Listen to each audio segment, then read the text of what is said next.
Hi friends, அஸ்ஸலாமு அலைக்கும். Welcome to my channel.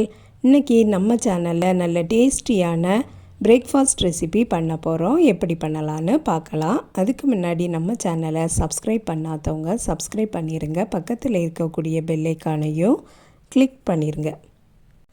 ஒரு மிக்சிங் பவுல் எடுத்து அதில் 1 கப்பு மைதா மாவு போட்டுடலாம். 1/2 டீஸ்பூன் உப்பு போட்டுடலாம். 1 டீஸ்பூனுக்கும் கொஞ்சம் குறைவாட்டு சீனி போட்டுடலாம். 1 டீஸ்பூன் சன்ஃப்ளவர் ஆயில் ஊற்றிடலாம். ஆயிலுக்கு பதிலாட்டு பட்டர் வேணா கூட போட்டுக்கலாம். அதுக்கப்புறம் ஸ்ப்ரிங் ஆனியன் எடுத்திருக்கேன். இது எங்கள் வீட்டிலே நிற்கக்கூடியது தான், அதனால் நல்ல மெல்லிஸாக தான் இருக்குது. பொடியாக கட் பண்ணி எடுத்துக்கலாம். ஸ்ப்ரிங் ஆனியன் இல்லைன்னா நீங்கள் ஆனியன் வேணாலும் கட் பண்ணி எடுத்துக்கலாம். எடுத்து வச்சுருந்த மாவுலையே போட்டுடலாம். கொஞ்சமாக மல்லிக்கீரையும் எடுத்து பொடியாக கட் பண்ணிடலாம். இதையும் மாவு கூடையே போட்டுடலாம். 4 பல்லு பூண்டு எடுத்து இதையும் பொடியாக கட் பண்ணிடலாம். கட் பண்ண பூண்டையும் மாவு கூடையே போட்டுடலாம்.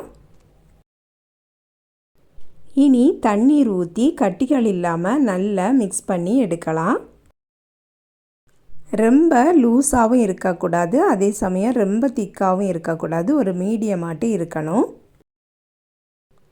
நான் செய்யதாக இருந்தாலும் பரோட்டா செய்யதாக இருந்தாலும் ரொம்பவே கஷ்டப்பட்டு தான் அந்த மாவை நல்லா விரவிட்டு நம்ம சுட்டு எடுப்போம். இது ரொம்பவே ஈஸி, ஆனால் அதே சமயம் நல்ல ஒரு டேஸ்ட்டாகவும் இருக்கும். நீங்கள் ட்ரை பண்ணி பார்க்கணும் கண்டிப்பாக. ஆனியனும் மல்லிக்கீரையும் பூண்டை மட்டும்தான் பொடி பொடியாக கட் பண்ணணும். மாவை எடுக்கணும், கலக்கணும், சுடணும், அவ்வளோதான். ரொம்ப சிம்பிளான ரெசிபி இது. பூண்டு மல்லிக்கீரையெல்லாம் போட்டிருக்கிறதுனால சுடும்போதே நல்ல ஒரு வாசனையாட்டு இருக்கும்.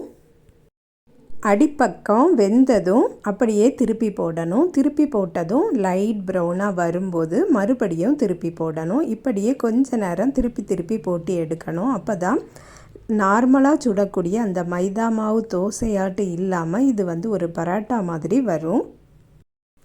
பார்த்தாலே தெரியும் எப்படி கலர்ஃபுல்லாக நான் மாதிரியே இருக்குன்னு. நான்கு மேலே பட்டரும் பூண்டும் பொடி பொடியாக கட் பண்ணி அப்ளை பண்ணுவாங்க. அதே போல் இதுலேயும் அப்ளை பண்ணி சாப்பிட்டிங்கன்னா நல்ல ஒரு மணமாட்டு நல்ல டேஸ்டாட்டு இருக்கும். சிக்கன் கிரேவி மட்டன் கிரேவி கூட வச்சு சாப்பிடலாம். நல்லா சுட்டு எடுத்தாச்சு. இனி ஒரு பிளேட்டுக்கு மாற்றிடலாம். ஒவ்வொன்றா அதே மாதிரியே சுட்டு எடுக்கலாம். எல்லாம் சுட்டு எடுத்தாச்சு. மேலே நான் கீ அப்ளை பண்ணியிருக்கேன். கீயை ஊற்றி கூட நீங்கள் சுட்டு எடுத்துக்கலாம். நல்ல டேஸ்டியான நல்ல கமகமன்னு மணமாட்டு இருக்கக்கூடிய பிரேக்ஃபாஸ்ட் ரெசிபி இது. நீங்களும் ட்ரை பண்ணி பாருங்கள் ஃப்ரெண்ட்ஸ். இந்த வீடியோ பிடிச்சிருந்தனா லைக் பண்ணுங்கள், ஷேர் பண்ணுங்கள். நம்ம சேனலை இது வரைக்கும் சப்ஸ்கிரைப் பண்ணலைன்னா சப்ஸ்கிரைப் பண்ணிடுங்க. நெக்ஸ்ட் வீடியோவில் வேறு ஒரு ரெசிபியில் சந்திக்கிறேன். அஸ்ஸலாமு அலைக்கும்.